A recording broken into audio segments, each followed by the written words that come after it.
Welcome to the Terrible Podcast with your hosts from SteelersDepot.com, where you can find all your latest and greatest Steelers news. It's Dave Bryan and Alex Kozora, always lit, talking Steelers. And now, here's Dave and Alex.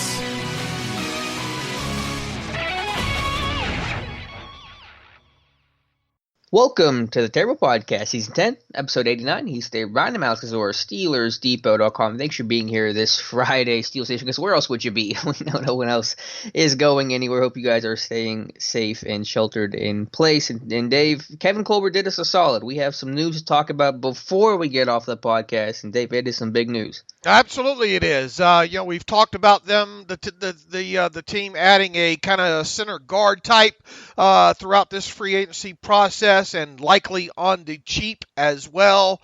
And they got one late last night. Is Stefan Wisniewski, former Penn State product. He's originally drafted way back in. I was even tabulating the combine way back in 2011. Back when the Earth was cooling. Yeah, right? Back when the Earth was cooling, and we had the dinosaurs. They had to have Dinosaur Watch there in Indianapolis. I think they called it Indianapolis Rock way back then. But we even have the combine site stats from that year on the site there. But I went back and looked at that for old time's sakes. But 2011, drafted by the Raiders, spent I think the first 5 years there, was a free agent at that time, and then signed a one-year deal with the Jacksonville Jaguars, played there for 1 year, and in between that, I think that was 2016, he even made a free agent visit to the Steelers, and I think it was really almost exactly 4 years ago.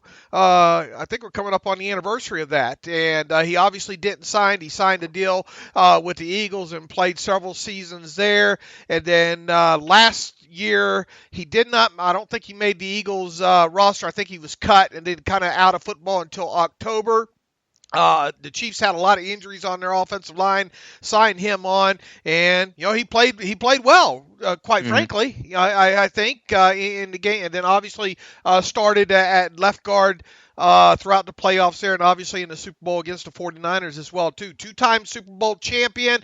Got a little bit of age on him, Alex. Colbert raising the age limit a little bit. We always joke about. But he'll be 31, I think, on Sunday there. Has the ability, has started a lot of games in the NFL, a lot of them at center early on in his career, more so guard as of late, I think, but he is capable of playing both positions there, with Ramon Foster out the door, with B.J. Finney out the door. That's the kind of guy that they're looking for, and it still doesn't prohibit them from addressing a guard/center or guard or just center, whatever, during the draft. So a lot of flexibility, which Kevin Colbert likes going into drafts there. And, he supposedly was told that he'll get an opportunity to start for that left guard spot as well, too. So we'll see about that. But don't have the financials on it yet, but it's a 2-year deal. And, Alex, I can't imagine the cap hit being very large on this one. You think it's less than what B.J. Finney got in Seattle? Oh, yeah. I would be shocked if it's not, to be honest with you. Okay. Yeah, I mean, my reaction to the news, hindsight's always 20/20, but I do kick myself a lot when I, see these signings, because this one made so much sense when you go back and look at it. He's literally a Pittsburgh native, went to Central Catholic High School. Those in the area knows, that school and the talent that it's produced. Went to Penn State, was brought in March 25th, 2016, so almost 4 years to the day when he came in for a visit before signing with Philadelphia, and then now circles back and comes home to Pittsburgh. So yeah, it was competent, crafty, veteran depth is the way I phrase it in my film room article on Wisniewski on Steelers Depot this morning. A very necessary move, because they had to have some sort of vet that can play guard, can play center. You can't just go in and bank on a rookie to do it, and you got to start adding pieces and give yourself a lot of flexibility. So do I see a full 16-game starter? Honestly, no, I don't. I'd much rather have Wisniewski as a top backup and still have Feiler as the left guard. But if they want to keep Feiler at right tackle or if they try to shift Feiler to left guard, and let's say the right tackle battle between Okorafor and Banner doesn't go so well, if Feiler's got to kick back out or there's an injury or whatever, then I think you have a lot of confidence and faith in what Wisniewski can do over a couple game span, for example. So a solid, unspectacular player, but that's the type of guy the Steelers needed. Yeah, look, a lot of people say, well, why would you want your backup center starting? And that's a decent argument for sure, Mm-hmm. But the flip side is if he's the better guard, and especially look, I mean, we know this team's going to address the position during the draft, right? Mm-hmm. They better, yeah. This does not preclude them from doing that. Right, and if you get a guy that's maybe more center capable than he is guard capable in the draft, then maybe it opens up a little bit more flexibility there, to let Wisniewski be your left guard. Do I think when the smoke clears, Wisniewski will be your starting left guard? No, but I think there should be a competition there, at the position there, and obviously the guy that performs the best should be the guy. Sure. With that, but did you get age blind here? What do you mean by that? With just not wanting to, kind of having them on the list. Yeah, I think there was a thought about the age, and maybe I know that 30 plus doesn't matter as much for offensive guys and defensive guys and for Kevin Colbert, but I thought maybe the market might be a little too much, and potentially, and I thought the age would be a factor as well. Just watching him on tape again, a good player. He's got limitations in pass pro. His feet will go dead on contact sometimes, and he will get beat. He's not the most athletic guy, and as a run blocker, he will struggle more in zone schemes. He's better in a man kind of power gap type scheme. So again, do I see 16-game starter? Preferably not. And if Feiler kicks to left guard, then I assume he's going to kind of safely win that battle. But again, this does give you a lot of options. And if Wisniewski has to start for some period of time, you're going to be okay with that. So again, this is like the Mark Barron signing last year. And that's probably going to scare Steeler fans for me to say Mark Barron to compare him to this guy. But this is a quality, known veteran type guy that will give you options if, God forbid, you can't draft somebody or whoever you draft isn't ready or whatever happens. It just gives you some very necessary and needed protection. So I think, again, an important signing, and ideally he's going to be your top interior swingman. I view him in his tape as, like you said, probably a downgrade a little bit in pass pro from, let's say, a Ramon Foster, but a little bit better out on the move, than say a Foster. Yeah, I mean, I view it kind of compared to Finney. I know I get a lot of questions about that. I would definitely take BJ Finney over Wisniewski. It's not by a wide margin, but I would take Finney over this guy. But again, I mean, it isn't a huge downgrade either. But again, I'm not trying to downplay and say it's a terrible move. It's a fine, again, necessary move. But last time he started 16 games was, I think, 2015, I believe. So to expect him to do that and be that guy and have full confidence that he's going to be able to provide that competently is, I think, a little too far, but very, very capable depth. And who knows? Maybe you get a guy that can come. Maybe you can draft a kid that just really blows it out of the water there in camp and all, and surprises and winds up competing for that spot. Mm-hmm. Sure, yeah. Again, the good thing here is that there are options. It doesn't feel like the Steelers are in this box where, oh my goodness, Feiler has to kick to left guard. Now Okorafor and Banner, they have to do well at right tackle, or we're in a really tough spot. So. Again, the name of the game here is options, flexibility, versatility. Wisniewski's going to provide that. Absolutely. And, look, like I said, we haven't seen the contract yet. I'm willing to bet. Look, I mean, I think there's a good chance that I bet there's a good chance that the cap number comes in under $2 million on him. What do you think the overall contract framework is going to be? 2 years what? Let's see, like 5-6 million. You said I would bet less than that, to be honest with you. Knowing Kevin Colbert in these kind of moves. So let's see, $1 million base salary, $1.5 million base maybe in the second year. That's $2.5 million. I bet $3.5-4 million is the total of this thing. Okay, that'd be great. That'd be a bargain, I think. And again, cheap, quality, veteran depth, 103 career starts. Hard to go wrong with that. Absolutely. So we'll pass those contract numbers whenever that comes along. What is your expectation? I mean, I guess you said that you don't expect, if you had to guess, that Wisniewski would not be the starter at left guard. So you think it's still going to be Feiler? Yeah, right from where we sit right now, obviously the draft, we'll see what that brings. If you get a higher pedigree guy that maybe you think could compete for that spot. But the good thing is we don't have to declare that right now. Right. The key term that should be used here, and it's really a term that we talk about all the time at this time of year, is providing yourself options at a low cost. And that's exactly what has been done here. You don't have to worry about the guy from a locker room standpoint, veteran leadership standpoint, that kind of thing. You got to, the guy's played both guard spots, center position. Maybe going back, Dr. Wallace. Oh yeah, little Cody Wallace. Okay. A little bit of. I think it's just Mr. Wisniewski. I don't know if he's got his PhD. Cody Wallace, kind of player, an upgrade, and maybe an upgrade from Cody Wallace, but probably not as good of a. Maybe as a guard as maybe say a Finney, but maybe a little bit better center than Finney. Does that make sense? Mm-hmm. Yeah, it makes sense. Also, I think I said PhD. I think I should say MD. This is why I'm not a doctor. Don't ask me for medical advice. Anyway, yeah, I think that makes sense, and I think I would say he's a little better than what Cody Wallace offered, just overall. Yeah, I would agree. I would say a little bit of an upgrade, over Cody Wallace. But kind of in that in between. I mean, he is what he is. I mean, he's going to play just 1 year in Pittsburgh, probably. Yeah. Do you like Finney more? Just throwing the contract out of it, better player, Finney or Wisniewski? Just based on a little bit of tape from last year with KC, I like Finney better at guard anyway. I've always been a fan of Finney at guard. Sure. But just overall, put overall, I would call it maybe about a wash. Okay, I'm still going Finney by a point. I mean, it's close. I mean, it's obviously close. And I think we both agree with that. So and the thing is too, this guy's got a ton of starts underneath his belt too. Right. And and I'm just going off the top of my head here, I might be missing someone obvious, so yell at me if I'm being dumb. Is now he and Ben the only guys on this roster that have won a Super Bowl? Oh, yikes! Because I think it was just Ben. I mean, last year. In terms of guys that have a ring. Yeah, I think you might be right.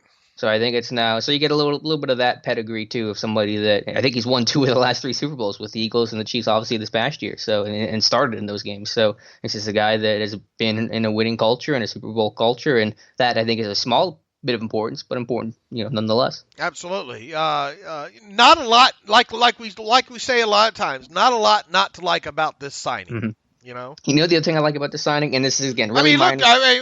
Long and short of it, we talked a lot about Max Garcia. You'd probably rather have Wisniewski than you would Max Garcia.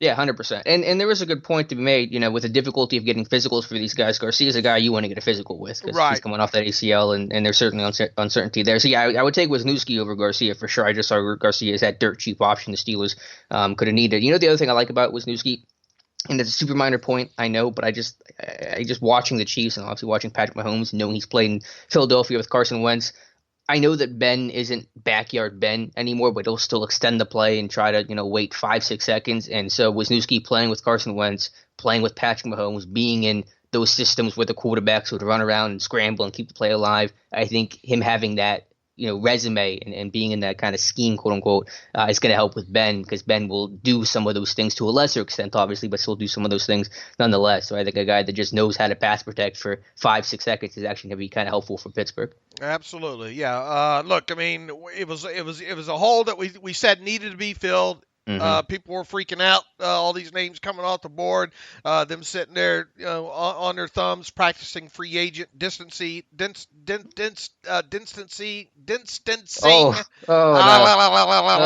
for me to say. I ruined a joke there. Free agent distancing. Now they're back on the board. I mean, look, they've got 2, and we're 2 days in to the new league year. So I don't, stop you complaining. They're right on schedule.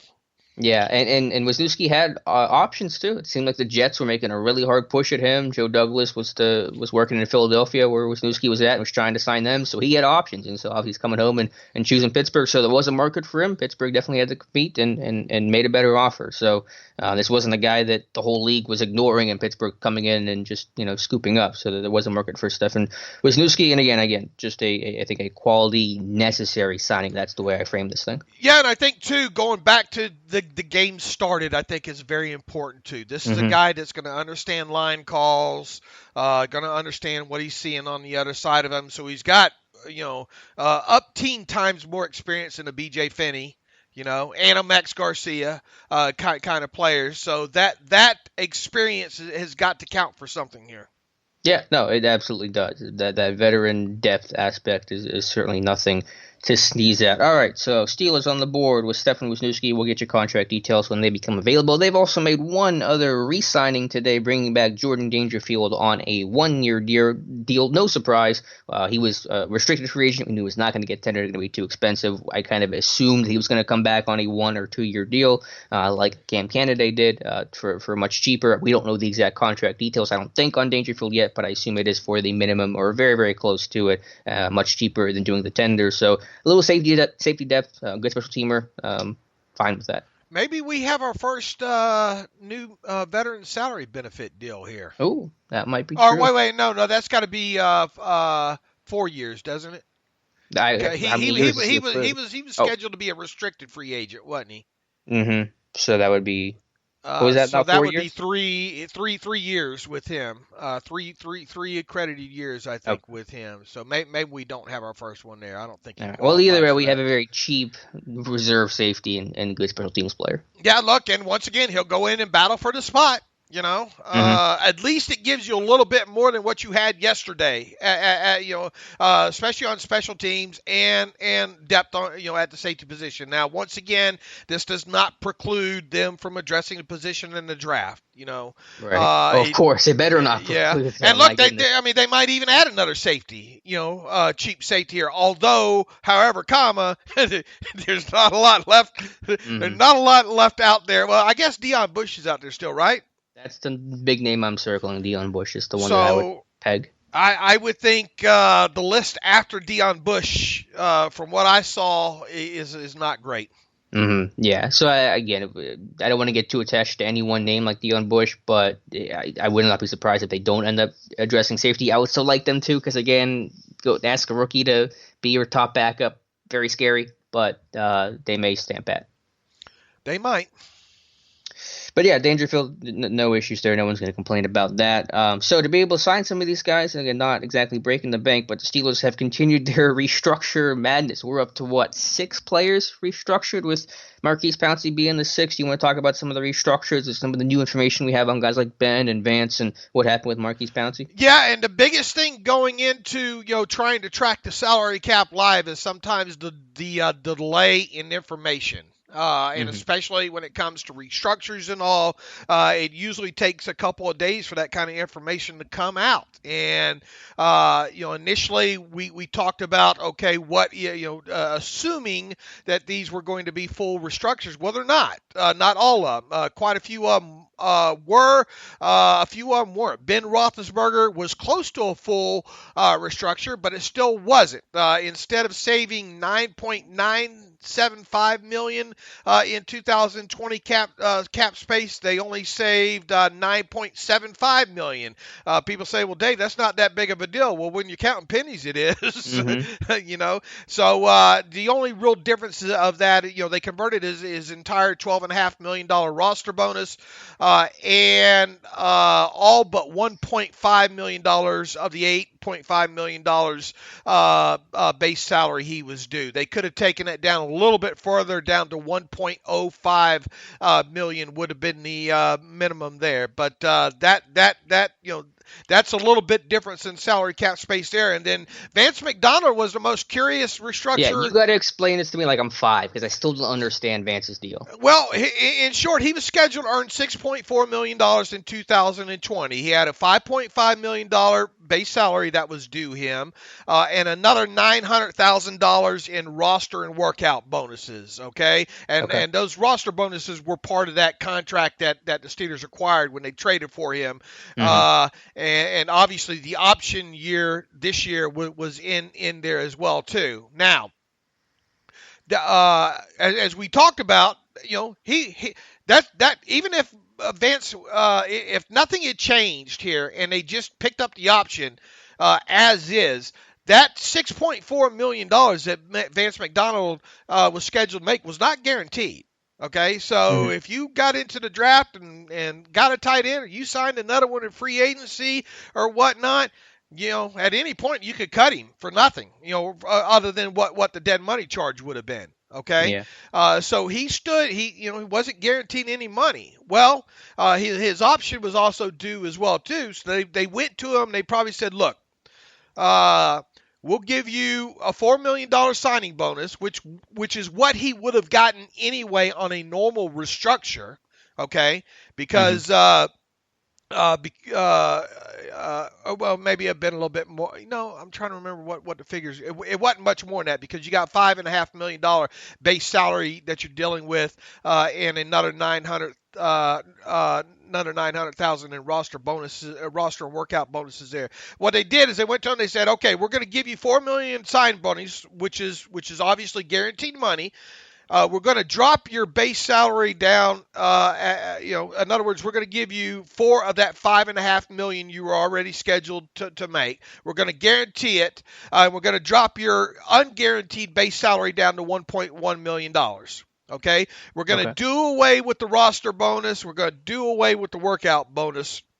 On top of it there. So now you're scheduled to make $5.1 million, and $4 million of that is guaranteed. We're also going to wipe out that silly roster and workout bonus in 2021 as well there. Do you want this guaranteed $4 million? And obviously with us giving you this $4 million guaranteed, you're probably going to get that $1.1 million on top of it. That'll keep you in Pittsburgh. That'll keep you off the free agent market and everything that goes along with that. And essentially he took the deal. All right. So in doing so, his contract altering now results in him having a cap charge of a little bit over $3.8 million. It was originally scheduled to be $7.1275 million. So the contract altering clears $3.3 million. Had his contract been left alone and a full restructure been performed on it, the Steelers would have only cleared just $2.3 million in cap space. So they got an extra $1 million in cap space by doing it this way, and also a little bit less cash out of hand overall, and McDonald gets the full guaranteed money in this season there. So it was really creative the way they did this. McDonald probably didn't want to hit the open market after the season that he had, and his injury history and all. Probably it was checked around that he was probably only going to get $4 million on the open market anyway. So is this a pay cut or just kind of a shifting of the money? No, it's a reduction. It's a flat out reduction, not by much. Well, like what, 1.3 million or so, because he was scheduled to earn 6.4 million in 2020, and now the most he can make in 2020 is 5.1. So it's a flat out reduction. With him, the only he took that reduction in lieu of getting some guaranteed money. Right, so he's putting guaranteed money in his pocket, basically ensuring his 2020 roster spot by taking a small pay cut for 2020. Right. Okay, gotcha.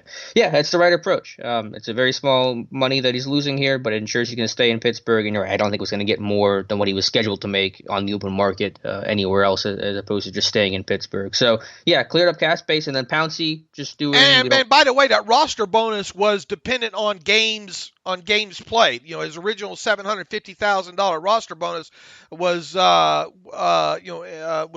was based on game number of games played. It's not a flat out roster bonus. It was a per game roster bonus. Gotcha. Okay, and then Pouncey, do we have any additional details on Pouncey's restructure? The last I've seen, it's still, I think it was a full restructure there. Okay, and so that reduces cap hit how much? 3 point, let me look it up here on the site. Yeah, the 6-1. So we got, I'm losing track of everybody. Ben, Boswell, Nelson, Pouncey. Hayden, did you get Hayden? Hayden, somebody else, I don't know. We're up to 6, I think, total, which is, and not that the Steelers are new to restructures, but I don't know if they've done 6 in an offseason before. That's quite a few. We were joking about restructuring everybody 2 months ago, and they basically restructured everybody. Pretty damn close. $3.475 million cleared in cap space on a full maximum restructure with Pouncey.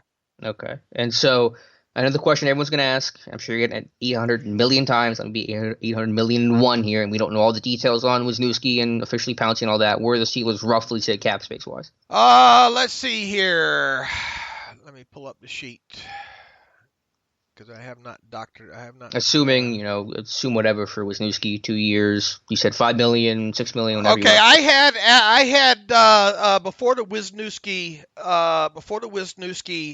signing last night, and obviously that was before the Jordan Dangerfield. And this signing. is after Pouncey restructured? Yes. This is everything up until the Wisniewski signing. I had him 10.8 under the cap, and that also included the OTA workout debt charge and the credit that's on the book. The whole kit and caboodle, as close to real time as you can be. I had him at 10.8 million under. Now, let's go ahead and suppose that Jordan Dangerfield eats up, let's go high side, him eating up $500,000.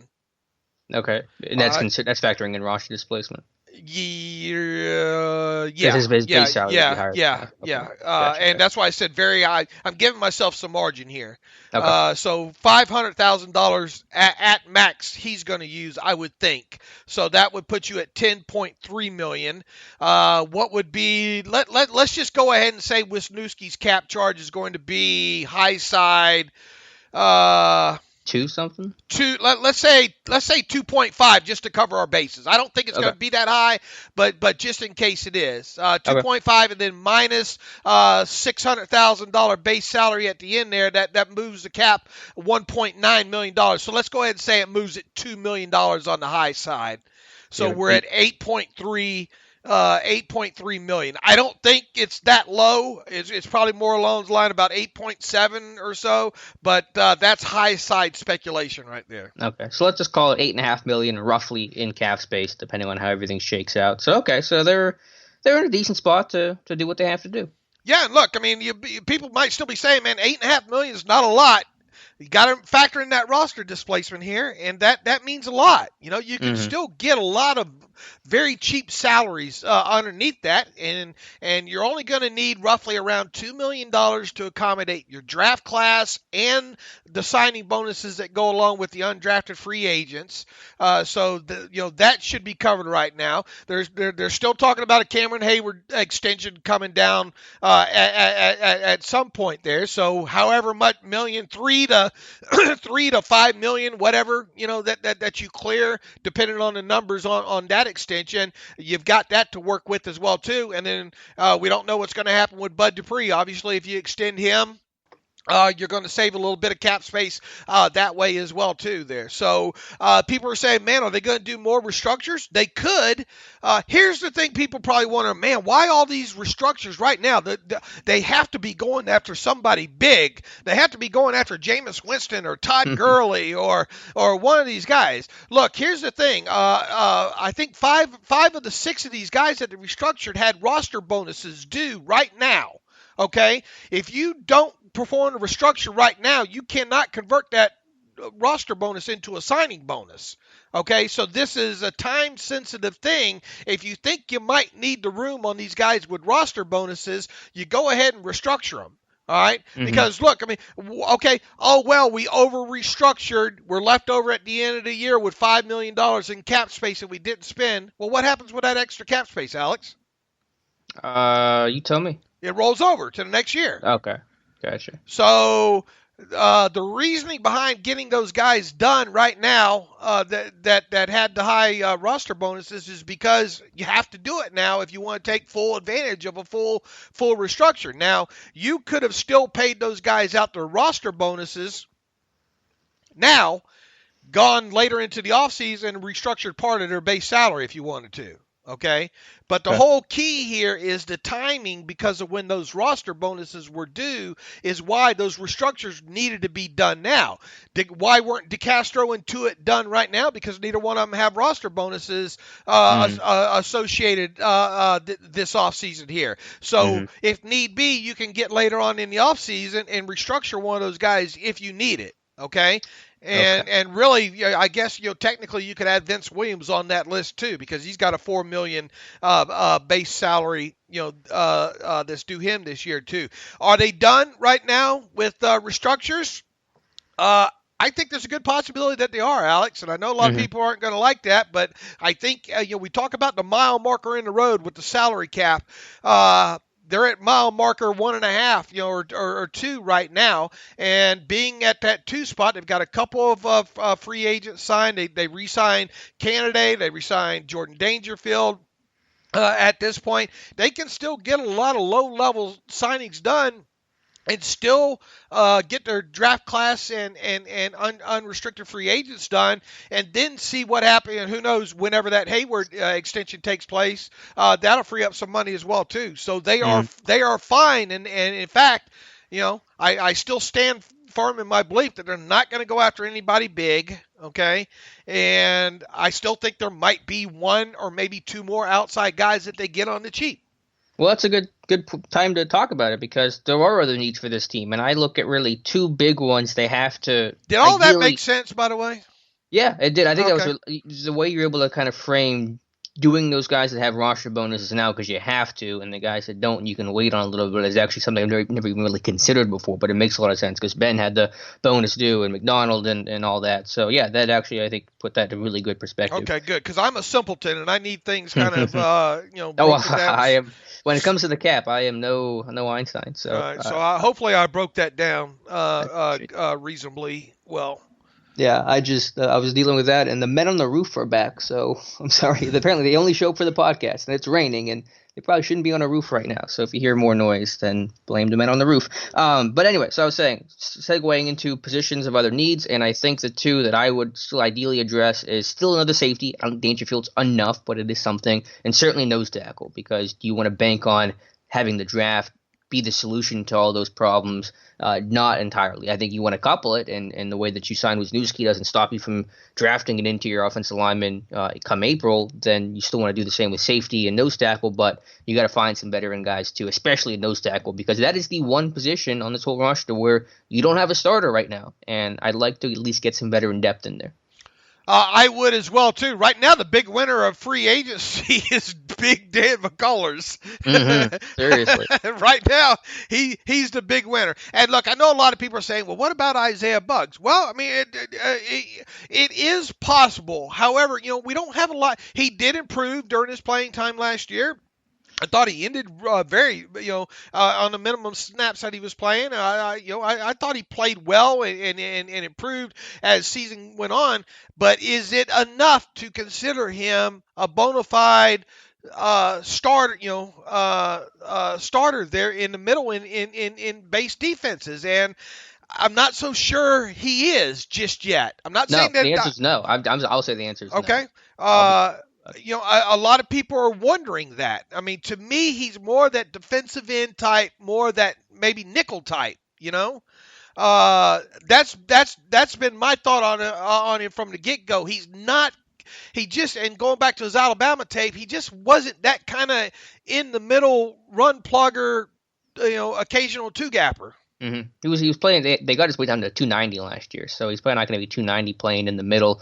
He's a talented player. He's going to be able to help what you're losing in the Hargrave and sub package. And I like the progress on Bugs last year, but he's not a 0 tech. He's not a 1 tech. It's just not his role. Same with Alulu, and McCullers is certainly a guy where I don't want him to be the guy for 300 to 400 snaps. He's going to be too limiting defensively, and while he has improved these last 2 years, I think Carl Dunbar has been the best thing for Daniel McCullers. He's not a starter. He is barely still rosterable, and let alone being a full 16-game starter. So you got to find somebody else. Yeah, and who are those guys?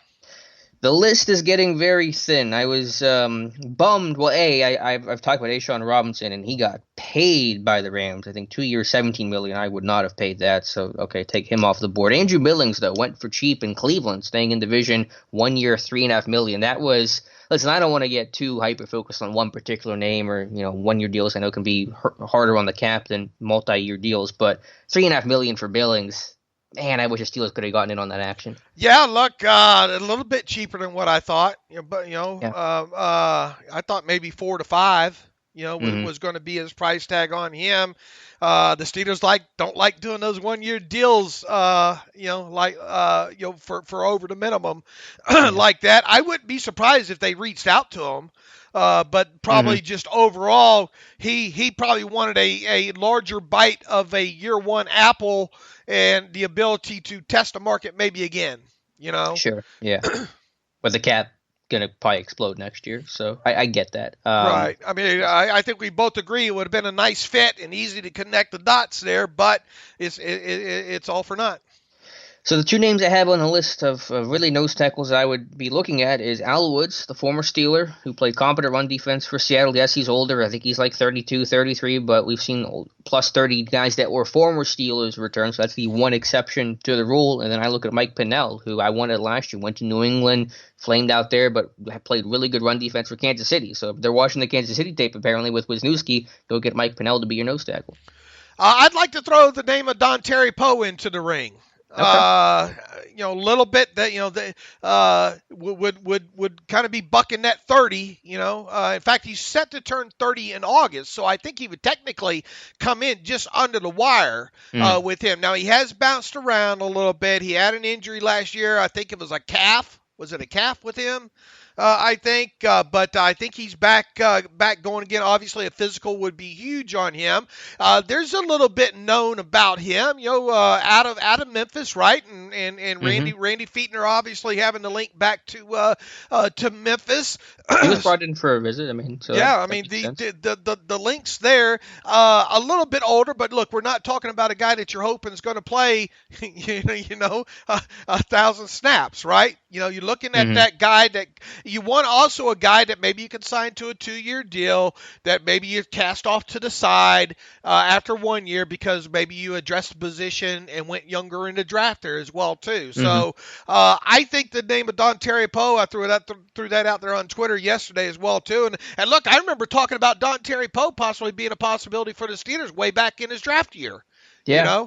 He was an athletic freak. He ran, 4'9" something at 340 pounds? Crazy stuff. And, the Steelers kind of like those high pedigree kind of guys.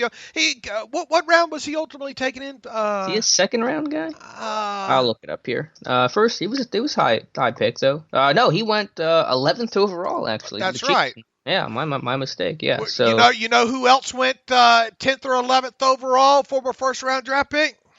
Ben Roethlisberger? No. A defensive player that the Steelers signed in free agency. Tyson Alulu. Yes, sir. All right, yeah. So, we're stretching the dot connecting, but yeah, I like it. Yeah, I think Poe is possible. It's just he just bounced around so much, been a free agent so many times. He's always kind of been fairly productive, and it just felt like Steelers never really shown interest in him with the many chances they've had to sign him. But obviously, they have a pretty big need of nose tackle they haven't had in the past. So yeah, that's possible. And look, Alulu was drafted 10th overall in the 2010 draft, and when was Poe drafted? 2012. All right. So I think it works. It depends on how cheap you can get him, and obviously how his overall health is, because once again, he missed the remainder of the season last year with some sort of calf injury that I think required surgery with him.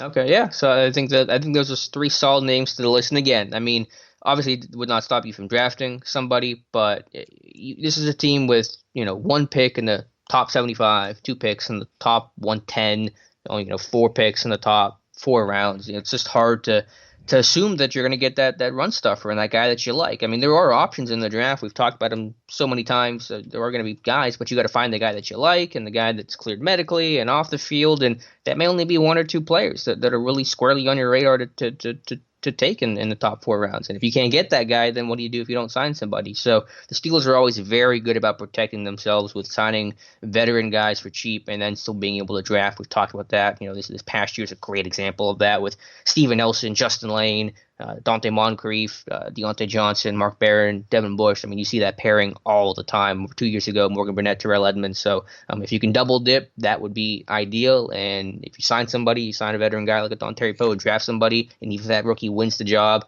then maybe you cut Big Dan and you have that veteran guy be your backup, and you're probably in a good enough situation. I know a lot of people have thrown out maybe Shelby Harris, as an option. He's a little bit undersized. I think he's more of a. He's listed 290, but I don't know if he plays at 290. Yeah, he might be. He might be an option.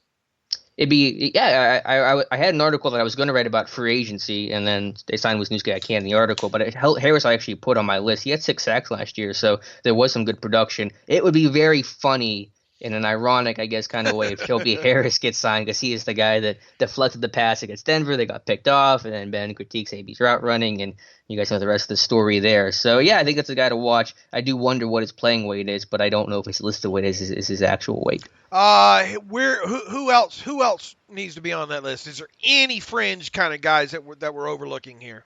At nose tackle, not really. At safety, the market's pretty barren at this point. What do you think about the money up to? We haven't seen the full contract yet, but what do you think about the Sean Davis up to amount?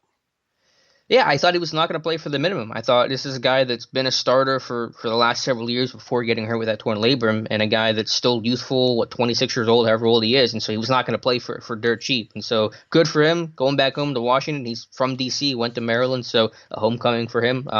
We'll see what the qualifying words of the up to mean, but I did not think he was going to play for the minimum like some fans were telling me. Okay, and anybody else at safety beyond Deion Bush? Anybody else? My original wish list, I had guys like Jeff Heath. He's gone. J-Ron Kerr signed for super cheap. He's gone. Deion Bush. The other name is just Miles Killebrew, but that's kind of more of a special teams first, second, and third thing. You signed Derek Wine. You bring Dangerfield back. I mean, you can still do Killebrew, but it's not something that's really going to move the needle a whole lot for defensive aspects. So I'd be looking at Deion Bush right now. At max, 2 more unrestricted guys here in the opening frame of frame of free agency. Yeah, at max, and I'd still like to see at least one, whether that's a nose tackle or a safety, come in, as opposed to doing nothing with both of those spots and relying on the draft class to solve all this needs. Because I think when you have only 6 picks, that's a risky chance to take. The Jets should just damn Jets cowards. They should just trade Steve McClendon to the Steelers for a 7th. Yeah, it'd be nice. I don't know. I firmly believe we've got 1 or 2 more signings coming. They're going to be low-level signings, nose tackle, safety like. Although they might consider, and as far as re-signings go, I mean, look, Nick Vannett. We could still see something happen there with Nick Vannett. It's going to be cheap if it does happen on the Steelers side. Mm-hmm. Yeah. I'm not overpaying. Again, I would pay slightly more than the minimum for Vannett, but not by much. I'm not spending a lot of money on Nick Vannett. Clearly, there was not a market for him, so no need to overpay there. Right. I think that's all we have to look forward to now at this point with the remaining free agency. And, I really can't look at. I think you're going to see them at some point here maybe add a couple of XFL players in. You would agree?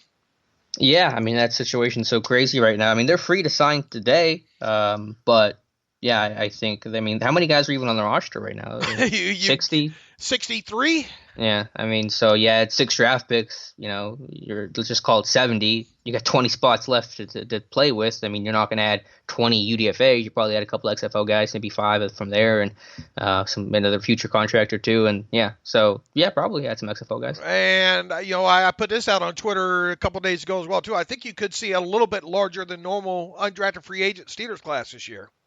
Yeah, I know not that it matters all, my mock off season, I think I had like 17 UDFAs.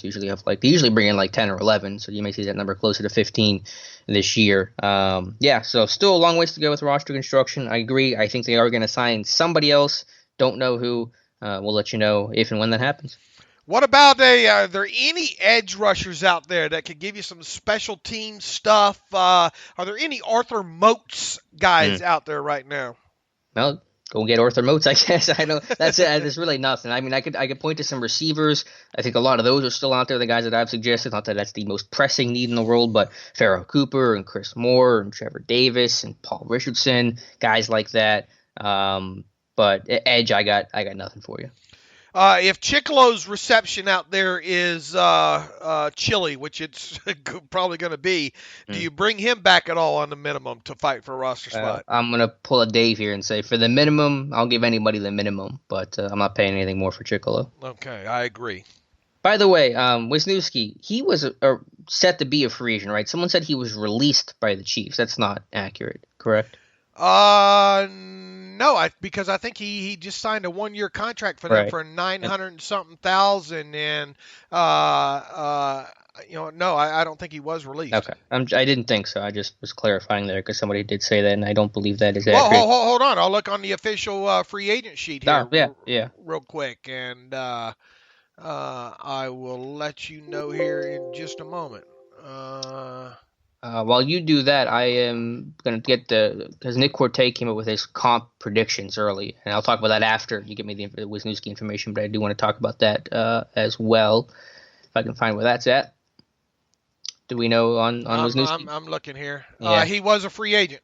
Okay, cool. So not going to be a Mark Barron situation. Okay, so speaking of that and comp situation, let me find the article here from Nick Corte. He's early estimates, again, very early here. He projects the Steelers to earn a 4th round and 2 6th-round comp picks for 2021. That's a 4th rounder for Hargrave, and the 6th rounders, I guess, are going to be for Sean Davis and Medikevich or whatever he has. But a 4th and 2 6 is his current projection. Yeah, I wouldn't take those to the bank right now for the sheer fact that if those guys get to that week 11 like LJ Fort, kind of situation there. So it's good to have those on the board. How will Wisniewski impact that? It all depends on the deal. There, it might be too low to qualify for that. So, maybe that won't hurt the ledger too terribly much. Yeah. So again, very early. We don't know that. Don't etch that in stone yet. But that is the early projection: a 4th and 2 6 for 2021. Okay, Dave. I want to switch gears here and talk about the Steelers' starting quarterback Ben Roethlisberger. Did an interview with Ron Cook today. And kind of talked about, his past and how he had kind of felt that elbow injury for a while. And he kind of says that, I guess kind of implies in a way that this surgery is kind of a good thing for him because it kind of resets himself and has him feeling healthy, I guess, for the first time in a long time. Yeah, look, I don't know how much of this is just quasi, just speak, but I have no doubts I'm going to be able to come back and play well. None, Roethlisberger told Cook. I have complete confidence in that. I'm throwing without pain for the first time in years. Some games I would have a little pain. Some games I would have a lot of pain. But in a New England game and in the Seattle game last season, it got to be too much. To be able to throw without pain now, that feels nice. That's a nice feeling. I know I'm not getting any younger, but I feel younger because I don't have any pain. So that's great news there. And he goes on to say what he's doing. He says, right now it's about 40 throws a day and about 20 yards. I throw from my knees and I throw flat-footed. It's mainly just about getting my spin back. I'll gradually ramp up the number of days and throws and the distance and the velocity. I really feel like I could let it rip right now if I had to, but what's the point? There's no need for me to rush it. Amen, brother. Don't rush it. Our goal was for me to be 80, 90, 100% by OTAs and minicamp. Now that it looks like those things are going to be canceled because of the coronavirus pandemic, I can take my time a little more there. I agree. Take your time, brother. Let's see. He addressed the concerns that people calling him fat. Did he? Yeah, he says, I've heard people say I'm fat, and that just blows my mind. I'm lighter and in better shape than I was in either of the past 2 years. I haven't stopped working out. I normally don't do workout in the off season, but I've been doing everything 5 days a week with my trainer, cardio twice a week, legs twice a week, upper body twice a week, just like that. That's the Alex Kozora tomorrow workout, I think. Something like that, yeah. I guess it's my beard that makes me look heavier. I must have 5 pounds in that. I know 5 pounds in that I know, but I'm not overweight. The next question also was obvious. I normally don't have my beard in the off season, but this is a different off season. I look at it as my Samson effect. As long as I have it. And anyway, he says he told his wife that he wasn't going to shave his beard or cut his hair until he can throw an NFL caliber pass again. So that's going to be the bat signal. That's the update on him. All right. Well, I mean that's interesting backstory. Yeah, I mean it's not surprising to know that he had some pain being a 37-year-old quarterback that has thrown as much as he had. I don't know if that was something that could have ever been taken care of or what. Probably just something he just figured was normal, and then it got to a point where it wasn't normal, obviously. So again, all good news for Ben, and obviously the NFL schedule being up in the air is a negative overall, but for Ben, if that allows him to take more time and let him feel like he doesn't have to rush things, then that is a small silver lining to the situation. And I'm sure at some point, that maybe they have a get together with the wide receivers or something, depending on how this, if OTAs and that kind of stuff gets canceled. I'm sure Ben will get out there, work with a couple of guys and throw to them and that kind of stuff there. So, look, until I have reason to be concerned, I mean, was it a serious surgery? Talking about a quarterback at his age and all like that. Yeah, absolutely, yes. But we have to trust what's being said right now until we have a reason to think that he might not be the same or better than before. We have to roll with that. I mean, I understand the concerns. I mean, you're talking about a very serious surgery here on a guy that's got a lot of mileage on him, but I'm not going to worry about something that right now I have really no reason to worry about. Yeah, no, absolutely. So again, I mean, all good news overall for Ben. He's not fat. I just want him to shave that beard though. It would make me feel better. His wife does too, according to Roethlisberger.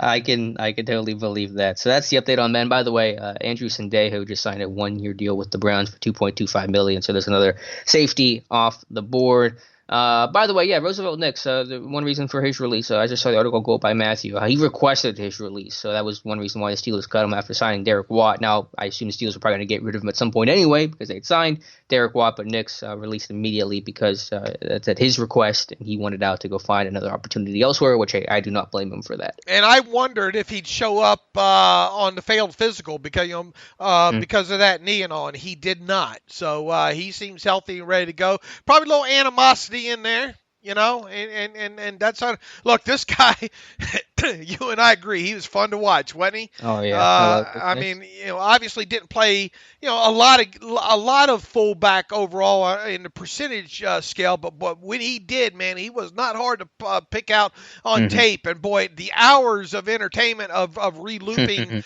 some of those special teams plays. He only had two official blocks, right? 2 regular season punt blocks, I think, during his career, if I'm not mistaken. He was an inch away from having maybe 4 more. Yeah. I mean, you had a great montage of clips of special teams punch outs and tackles and forced fumbles and all that. So that was really cool. You also had, I posted a clip of, I think, the hardest hit I've ever seen in football in a kickoff in, I think, 2015 against Oakland, where he just destroyed Lorenzo Alexander on a touchback, nonetheless. So, yeah, I'm sure Nick isn't the happiest camper in the world, but I hope he thinks of Pittsburgh in a positive light, because they're the team that took a chance on him when he was basically out of the league, gave him an opportunity, first team to ever carry him on a roster, on a 53-man roster, and sign him to a multi-year deal, put some money in his pocket. So hopefully, I think overall these memories of Pittsburgh will be fun, because they're the team that they gave him a chance. Look, you got to take your hat off and hand it to him, because this guy coming out of Kent State that was actually a defensive lineman. Yeah, D-Tech.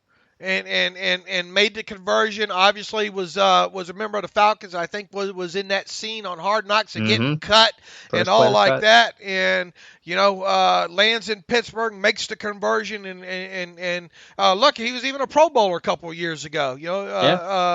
As an injury replacement there.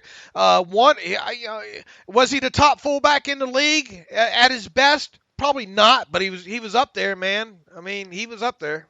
Yeah, this guy was a substitute teacher at one point, like 5 years ago, and now he's 6 years ago, and now he's a former Pro Bowler and a guy that is still going to be in someone's camp in the NFL. So hopefully, again, his memories of Pittsburgh will ultimately be fond. Okay, that was, I think, everything that I had. Dave, anything else you wanted to add before we get to some reader emails? I'm trying to remember if we're missing something here. We didn't get the Watt contract details, I don't think, out there, or the Cameron Canaday details out there as well. So let me pull those up for you while you vamp a minute here. By the way, I think I mentioned this on the last show, but it now is official with Sean Davis signing the Washington free agency beginning that the 2016 draft class officially gone. They're all gone. Artie Burns, Sean Davis, John Hargrave, Gerald Hawkins, Travis Feeney, DeMarcus Ayers, Tyler Medikevich. None of them come back on a second deal for Pittsburgh. So not the worst draft class ever for Kevin Colbert. 2008, still worse than 2016, but this one, I think, second worst for Colbert. I was pretty damn close on speculating on what Derek Watt's contract would be as far as layout goes. I just missed it. Anyway, it was report $1 million. Let's see. Where's my base here? $1 million base salary in 2020. He got a signing bonus of $3.25 million. I think I made that to be $3.75 million in my estimation. So they got him cheaper than from what even Dave would have thought he might get there. As far as that goes, once again, a $1 million base salary in 2020. His salary in 2021 is $1.75 million. His salary in 2022 is $2.75 million. His cap hit this year, 2.0833333333. So there you go on that. So the net change, what they spend on him, 1.4. What I put in there effectively used 1.47333333 in salary cap space. Sounds like you're glitching there, Dave. Well, that's the story of my life. My whole life's been a glitch. Right. But effective space used after roster displacement was less than $1.5 million. If you want to go ahead and factor in the Knicks cutting, it cost even less. That way as a replacement there. So pretty close on that. He has a roster bonus due, I think, next March of $1 million. So that's your out. Okay. There. So this might, just very depending on how he does. I mean, obviously you hope you keep him around a couple of years, but this technically could just turn into a 1 year, $4.25 million contract. So they got him. I know a lot of people look at what his average yearly earnings are and say, man, why do they want to spend that much on him? But when you look at it from the realm that the Steelers only spent $1.4 million in effective cap space to get him, they got him another fullback. They got him a guy that's also good on special teams. Once again, there's not much not to like about that signing. Yeah, hard to be mad at that. So, do we have some news coming in? Oh, Deion Bush is signing back with the Bears on a 1 year, $1.4 million deal. So take Deion Bush off the board. Well, there you go. I don't know. You named a couple other safety names there, so it got thin quick. Maybe it was a good idea for them to go ahead and get Dangerfield. Dangerfield might end up being it. Yeah, I think that's possible. It's a little unsettling, but there just really aren't options out there. All right, Dave, let's get to some reader emails to close out the show. All right, let's do it. Tommy Sherwood writes in, how much is a brother's love worth? Hello, David Alex, long-time listener. Tommy from Scotland, first-time emailer. Hello, Tommy from Scotland. Thank you. Huge respect for the pair of you and the work that you do. You're my only source for Steeler news. I don't even bother with the team's official site anymore. Thanks for that, Tommy. Just a fun and silly question that is impossible to answer. It's I use impossible, Tommy, not impossible to answer. But do you think it's possible the Steelers save the $9.75 million they give to Derek Watt on TJ's potential contract extension via a hometown discount because he likes playing football with his brother? No. This is to go on with the question. This assumes that Derek has a good season and all signs point to him playing out his 3-year contract, and assuming they offer TJ a 5-year contract next offseason, throwing out throwing out numbers at a wall, do you think TJ would take a $2 million less a year discount to play with his brother, $20 million per as opposed to $22 million? My thoughts are probably not. The Watts seem like a tight family, but it is a business after all. I do think that he would be the biggest discount to the Steelers with his brother there. To any other team, to what value is, who knows? You're not going to get no discount with TJ Watt, nor should you expect it. That would be my answer to that. Yeah, 100% with you. If you found a way to get JJ and Watt TJ had to take $2 million less, maybe to get JJ, hypothetically, maybe, but obviously that's not going to happen now. You're going to have to pay Watt, either the highest paid defensive player in football or like the second highest paid behind Khalil Mack. Like that's what we're talking about here. Look, yeah, I know it's easy to look at all these guys and the millions of the dollars that they make and say, what's another million or two? What's another $3 million? These guys are set. Well, you gotta get it, man. Mm-hmm. Yeah, you got a 10-year career at best for most of these guys. You got to get what you can get when you can get it. Right, and especially where the guaranteed money is and stuff like that. I mean, I have to look at this on both sides. I've got to look at it as a Steelers fan side of it, and I have to look at it as an objective analyst as well too, as best as I can as well too. And I know it's easy to throw out the hometown discount and all like that, but can you give me an example of the last time there was a Steelers player that really had a hometown discount on a re-up? Yeah, I don't know. So Tommy, it's good to hear from you, brother, over there in Scotland. Keep emailing us. JJ writes in, hey guys, it's JJ from Lexington. First off, great breakdown on Wisniewski, Alex. My question is, throwing age out of the equation, is this guy equal to Finney? Upgrade, downgrades. I think we kind of discussed that already, JJ. I keep hearing from a beat writer that because we play in the Hall of Fame game that we don't have to be on Hard Knocks. Have you heard this? What's your take?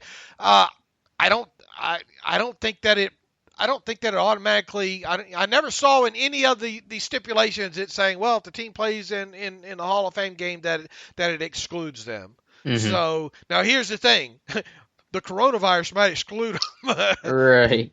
Yeah. I don't think Hard Knocks would affect it, but obviously we're not even sure if training camps are going to start on time, and if if that gets pushed back, who knows? Then that may be the factor. So there's a chance the Steelers won't be on Hard Knocks just because there might not be Hard Knocks this year.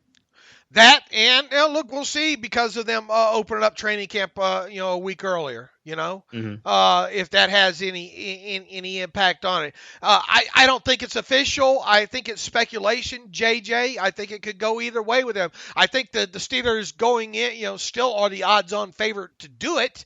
And maybe they're a little lesser of the favorite because of the being chosen for the Hall of Fame game, perhaps. But I don't think there's anything official there. We'll see. I think June or July is usually when the announcement is made, and hopefully this crazy pandemic will subside by then. Great show website, and I hope you and your family stay healthy during this crazy pandemic. Yeah. Social distancing has never been an issue for me, and I really don't think it's been one for Alex either. No, but it's crazy right now. I mean, PA just literally went on. They shut down the state basically yesterday, everything but grocery stores and gas stations. So it's very, very strange, but it's for the good, and we'll all get through this together, and hopefully in a month, maybe being optimistic, things start getting back to normal. Dave, this from Sam Beagley, who been a long time follower. She from Maryland there that followed me on Twitter. Dave, I want to share a story with you. My daughter Haley was a lifelong Steelers fan. She struggled with addiction for many years, but we were able to help her recover and get her off the streets. Haley had enjoyed 5 years of being clean and living with us in our home. She was getting help for her addiction and was learning to be a sober mother, daughter, and sister. Our daughter passed away in late February. Oh, I'm sorry.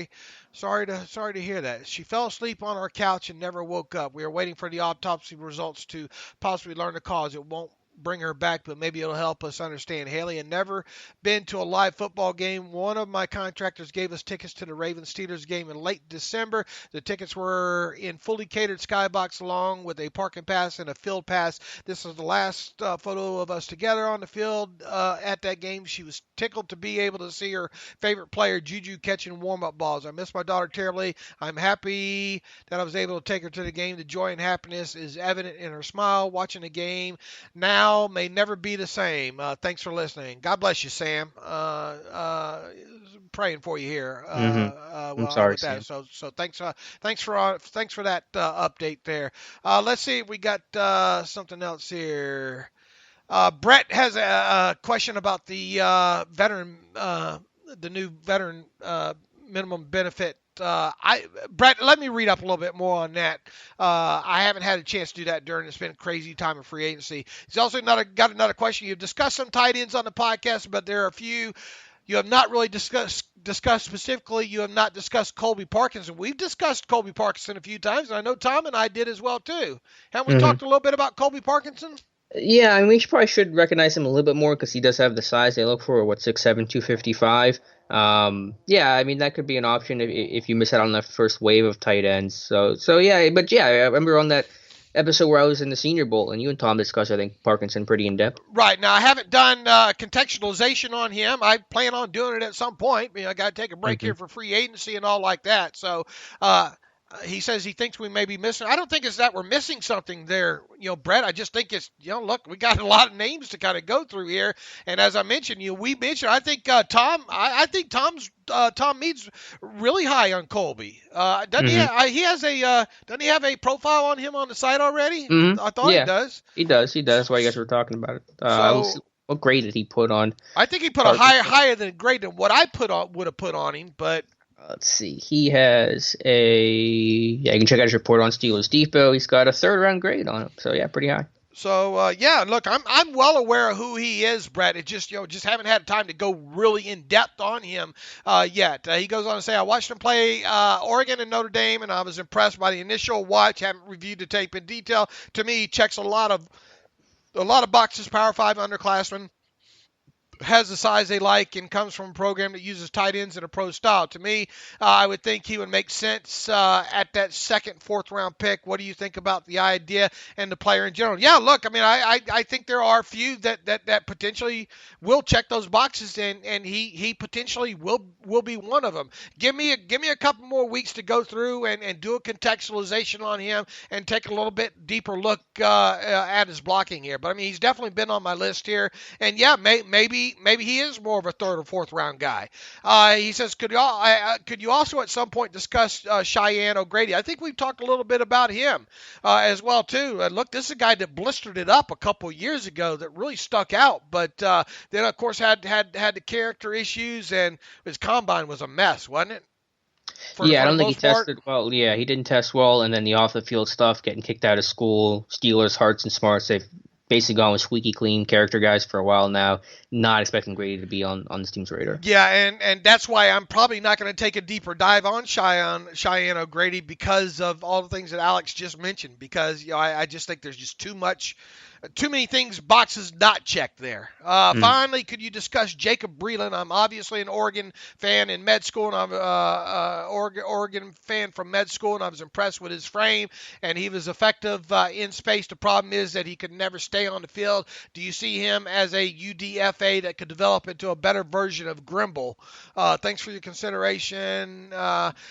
He's going to be, I think he's next on my list because I got to the UCLA tight end, and I think Alex, you and I were talking about which one should I do next, Breland or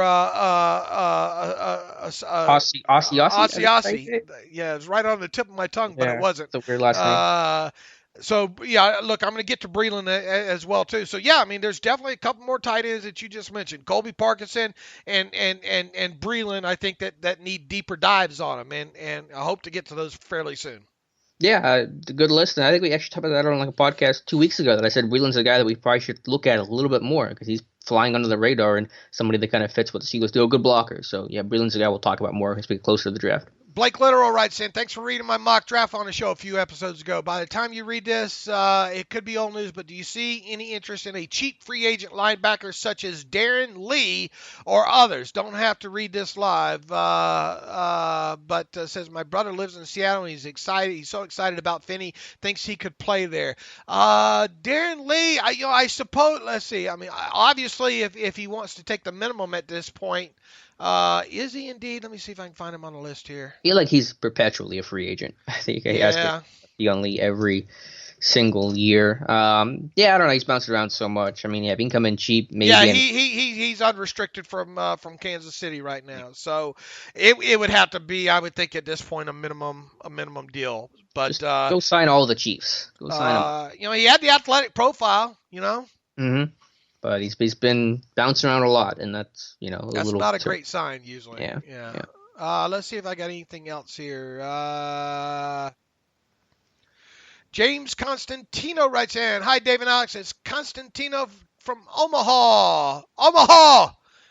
Seeing that we've cleared some roster spots lately, can you give me your takes on the status as well as future projections for the future of Derwin Gray, Chukwuma Okorafor, Sutton, Lane, and Marcus Allen? Thanks for being an even more important part of life during the quarantine."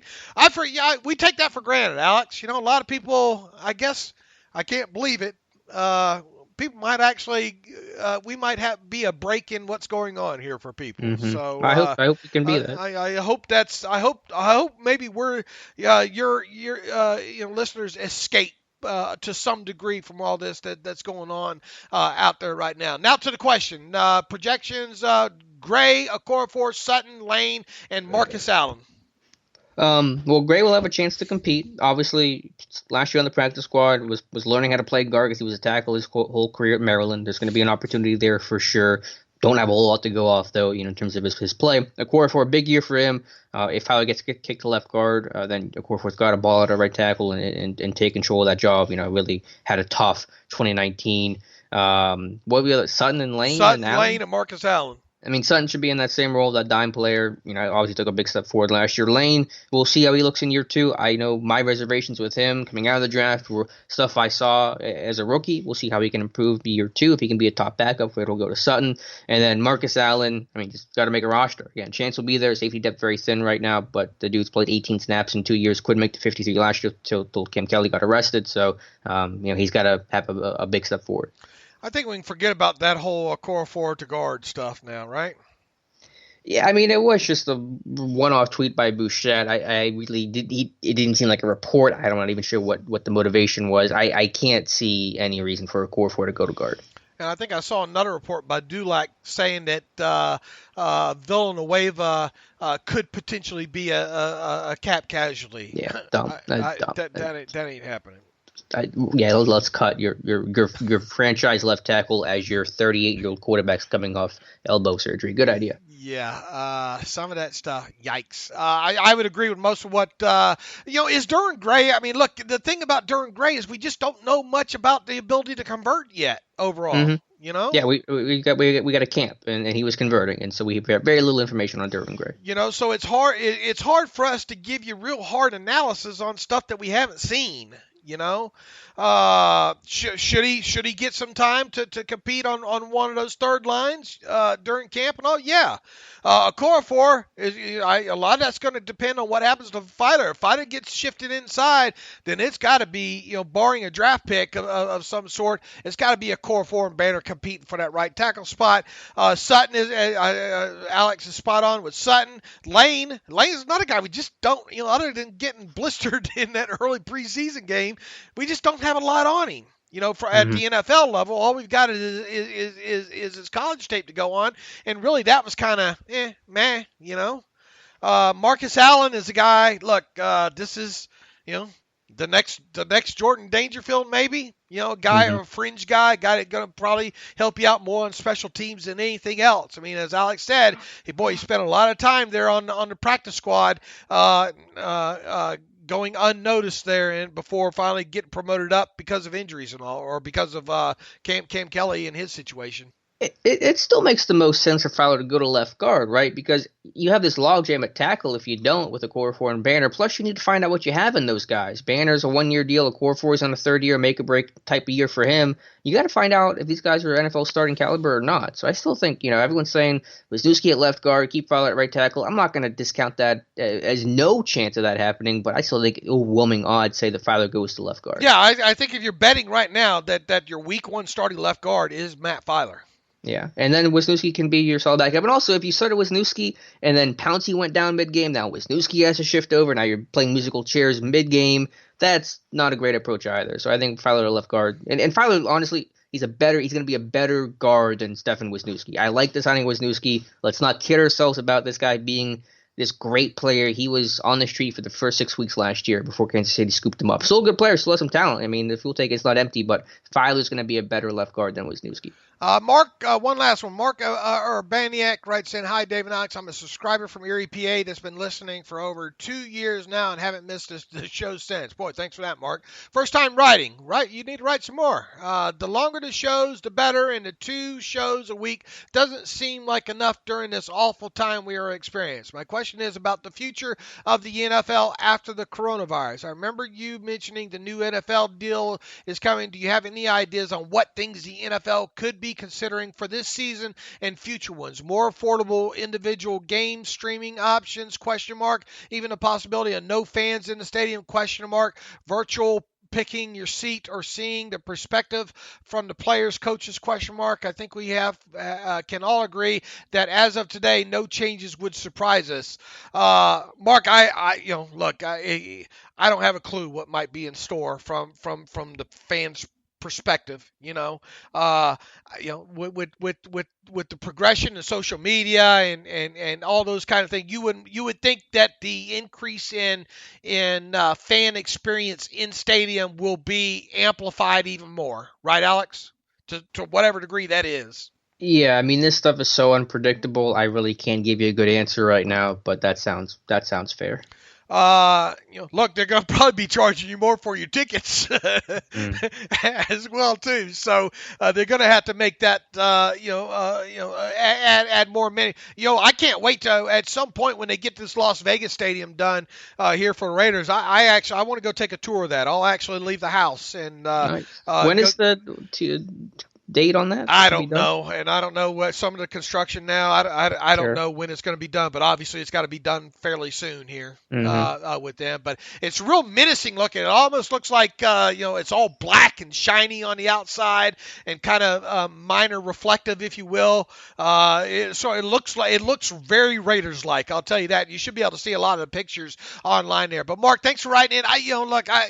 I don't know what all's coming from a fan experience. I can only guess at that point, right, or where we're at right now here. But I would think that they would constantly be attempting to do more for the fans, especially in stadium experiences there.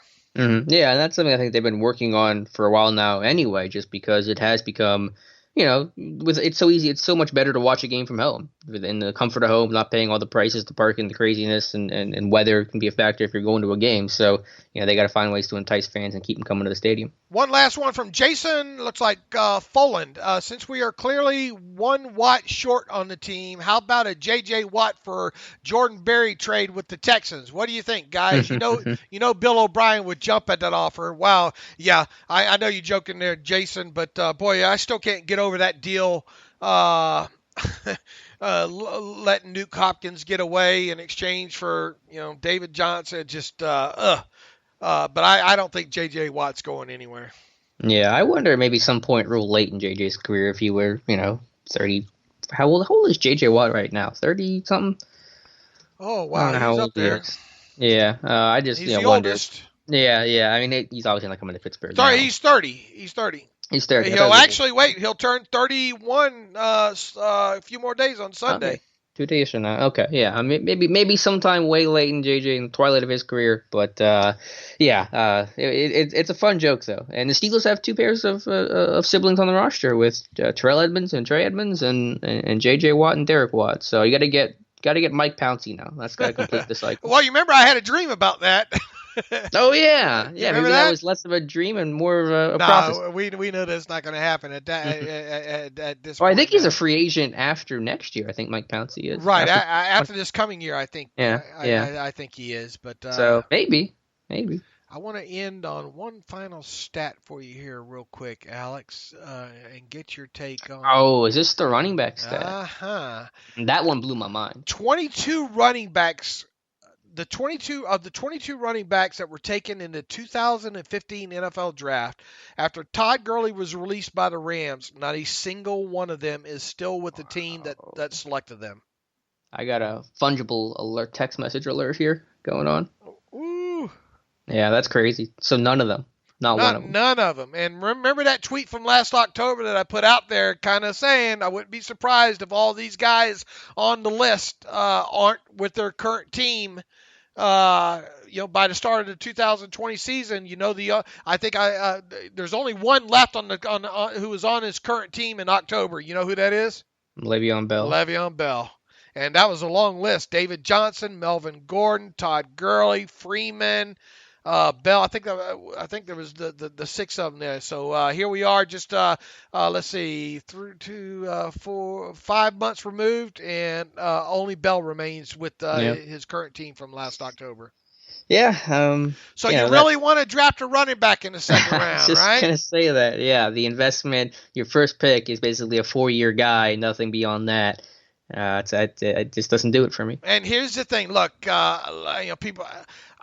If you're going, I've said this right from the get-go. If you're going to draft a running back early at the Steelers, you better get a good all-around one, and you better be prepared to play him as soon as possible. To be fair, I think that would be the plan. With sure. There, but I'm saying you better. Yeah, okay, yeah. You better know what you're getting into there, and on top of it, after about 4 or 5 years, you better be ready to toss them on the pile. Right, that's the sticking point where you're like, okay, especially for Pittsburgh when this is going to be your first pick in the draft, and when you have so many other needs to address, somebody who's probably not going to be there on a second contract or unlikely to be there, not ideal. Once again, it's going to take a lot of arm twisting to get me to come around to thinking about taking a running back at 49 overall. Mm-hmm. Same here. All right, anything else, Brother Alex? Nope, that's everything. We'll be back probably back with 2 episodes. We did do 3 episodes this week, probably be back for 2. So again, doing our Tuesday, Friday schedule, and things should start to calm down in free agency a little bit, but who knows what's going to happen. And whatever news happens, we'll let you know. All right, as always, you can follow me on Twitter at Steelers Depot. Follow Alex on Twitter at Alex_Kozora. Follow the show at Terrible Podcast. Email the show, theterriblepodcast@gmail.com. If you like what we do and you want to donate to the cause, go to SteelersDepot.com, hit the PayPal button, upper right navigational bar. Also, if you like an ad-free version of the site, we have that available for $25 for 1 calendar year by going to SteelersDepot.com. Hit the ad-free button, upper right navigational bar, and that will take you where you need to go to sign up. And thank you everybody for listening. Thanks for the great emails. theterriblepodcast@gmail.com. If you want to send a question on over, great to hear from a lot of you first-time people as well, too. So with that, as always, thanks for listening to the Terrible Podcast with Dave and Alex.